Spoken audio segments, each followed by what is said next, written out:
بسم اللہ الرحمن الرحیم۔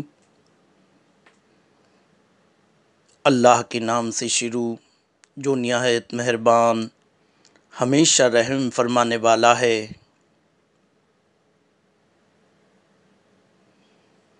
والذین کفروا وکذبوا بآیاتنا اولئک اصحاب النار ہم فیہا خالدون۔